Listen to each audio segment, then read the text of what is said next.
영광 받으소서. 주님께서 여러분과 함께 또한 사제의 영과 함께 루카가 전한 거룩한 복음입니다. 주님 영광 받으소서.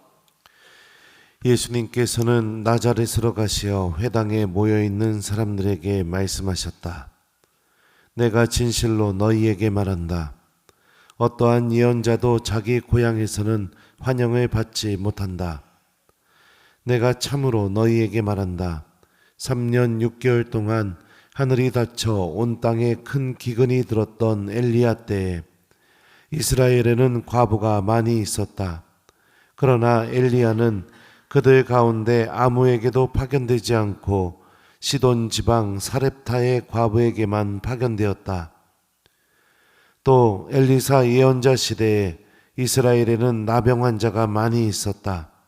그러나 그들 가운데 아무도 깨끗해지지 않고 시리아 사람 나아만만 깨끗해졌다. 회당에 있던 모든 사람들은 이 말씀을 듣고 화가 잔뜩 났다. 그래서 그들은 들고 일어나 예수님을 고을 밖으로 내몰았다. 그 고을은 산 위에 지어져 있었는데 그들은 예수님을 그 벼랑까지 끌고 가 거기에서 떨어뜨리려고 하였다. 그러나 예수님께서는 그들 한가운데를 가로질러 떠나가셨다. 주님의 말씀입니다. 그리스도님 참배합니다. 오소서 성령님. 그들은 예수님을 그 벼랑까지 끌고 가 거기에서 떨어뜨리려고 하였다. 안녕하세요.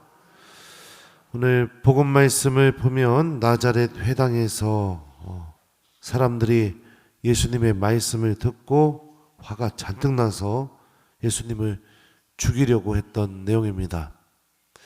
이들이 화가 잔뜩 났던 이유가 무엇이냐? 과거에 엘리야가 사렙타 과부에게 파견되어서 기근 중에 그 사렙타 과부의 기름병과 밀가루 단지는 마르지 않는 그런 기적이 일어나게 되죠. 그 이야기와 또 오늘 일독서 말씀으로 들었던 이 나아만이 나병이 치유된 이야기, 이스라엘에는 기적이 일어나지 않고 있고 이스라엘 사람들이 구원에서 멀리 있는 사람들이라고 여겨지는 그 사람들 안에서 하나님의 기적이 일어나고 또 하나님의 은총이 주어지게 되는 그 이야기, 이 이야기를 예수님께서 나자렛 회당에서 하시니까 사람들이 화가 잔뜩 난 거죠.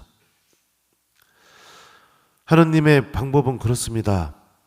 내가 이스라엘 사람처럼 아브라함의 자손이고 할례를 받았고 율법을 지키고 있고 계약의 주인공이고 그런 조건들을 충족했다고 해서 하나님의 은총이 나에게 주어지고 기적이 일어나고 내가 구원으로 걸어나가고 그게 100% 그렇다고는 볼 수 없는 거죠.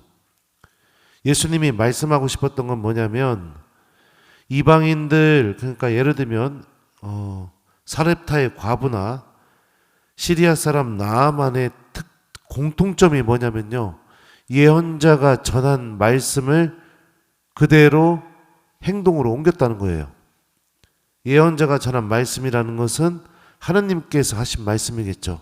그 말씀이 이루어지는데 협력하는 사람이었다는 거죠.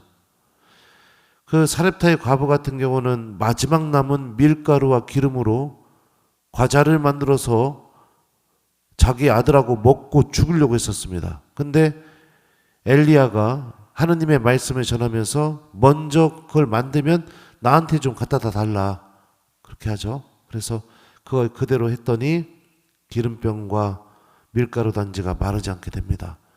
나아만도 마찬가지예요. 엘리사가 요르단 강물에다가 담그라고 했을 때 처음에는 안 들으려고 했었죠. 하지만 자기 부하들의 이야기를 듣고 마음을 고쳐먹고 엘리사가 말한 그대로 요르단 강에 자기 몸을 담그게 되고 기적을 체험하게 됩니다. 신앙생활에서 여러분들 하루하루 중요한 삶이 무엇이냐면 이게 엘리 그 사렙타의 과부나 나아만처럼 주님께서 우리에게 미사 때마다 들려주시는 말씀을 내가 믿음으로 받아들이고 그리고 실천하면서 살아가는 삶입니다. 이게 하느님의 은총을 얻는 길인 거예요. 주일 미사 안 빠졌기 때문에, 판공성사 했기 때문에, 아침 기도 저녁 기도 했기 때문에 이렇게 어떤 조건들을 충족시켜서 나가려고 하는 삶은 하느님 곁에는 있지만 하느님의 은총을 충만하게 느끼게 해주는 길로 잘 이끌지 못하는 것 같습니다. 하느님의 말씀이 우리들의 선택을 통해서 또 우리들의 협력을 통해서 이루어지게 될 때마다 우리들은 삶 안에서 기적을 일으켜주시고 은총을 베풀어 주시는 하나님을 분명하게 체험하게 될 겁니다. 나자렛 사람들이 화가 잔뜩 났던 이유가 뭐냐? 바로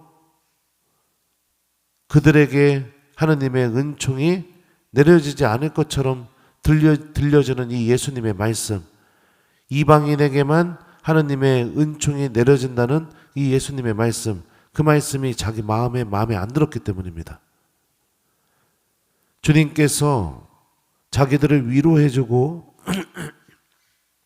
듣고 싶은 말을 해주고 그러기를 바랬을지도 모르죠. 근데 자기들이 원하는 것과는 정반대의 내용을 예수님께서 얘기하니까 그게 마음에 안 들어서 예수님을 죽이려고 했던 것이죠. 더군다나 이 복음 앞부분을 보면은 사람들이 그러죠. 저 사람은 목수의 아들이 아닌가. 그죠? 저 사람이 어디서 저런 지혜를 얻었지? 이러면서 못마땅하게 여기는 거. 예수님 안에서 목수의 아들밖에 안 되는 저 사람에게서 하느님의 말씀이 나온다는 게 못마땅하게 느껴졌던 거죠. 그래요. 아무튼 우리에게 정말로 중요한 것은 하루하루 주님의 말씀을 듣고 실천하면서 살아가는 거. 이게 우리에게 정말로 중요한 것입니다. 하나님의 은총을 체험하는 길이 주님의 말씀 안에 있다라는 거 오늘 잘 기억하시면서 주님께서 나에게 아픈 말씀을 하시던 위로가 되는 말씀을 하시던 하나님의 말씀이 내 마음을 찌르고 후벼놓는 말씀을 하시건 아니면 나에게 용기를 불어넣는 말씀을 해주시건 어떤 말씀을 해주시든지 간에 그 말씀이 나를 살리고 나를 구원으로 인도하는 말씀이라고 믿음으로 받아들이고 하루하루 실천해 나가셨으면 좋겠습니다. 나를 찌르고 후비는 말씀 앞에서는 화가 나고 못마땅하고 듣지 않고 무시해버리고 나를 위로해주고 기분 좋게 해주는 말씀 앞에서는 감동하고 좋다고 하고 위로받았다고 하고 그렇게 선별적으로 하느님의 말씀을 듣게 되면 결국에는 나자렛 사람들처럼 예수님을 벼랑까지 끌고 가서 그분을 죽이기 위해 떨어뜨리고 싶은 마음. 다시 말하면 이제는 예수님이 내 삶 안에서 내 마음 안에서 아예 존재해버리지 않았으면 좋겠다는 그런 마음. 그 열매만을 맺어낼 뿐이죠. 그래서 어떤 말씀을 해주시던 하루하루 그 말씀에 맞춰서 성실하게 실천하면서 살아가는 그런 삶을 우리 살았으면 좋겠어요. 특별히 이 사순시기 동안요. 오늘 숙제는 여러분들 오늘 일독서랑 복음이 공통적으로 이야기하는 메시지 주님의 말씀을 듣고 실천으로 옮기게 될 때 하느님의 은총이 일어난다. 이 메시지를 좀 기억하면서 오늘 예수님의 말씀 한 구절을 여러분들이 만나는 이웃들에게 실천하는 오늘 하루를 보내기 이거를 숙제로 드립니다. 오늘 하느님 은총 가득한 하루 보내시기 바라요. 그들은 예수님을 그 벼랑까지 끌고 가 거기에서 떨어뜨리려고 하였다. 아멘.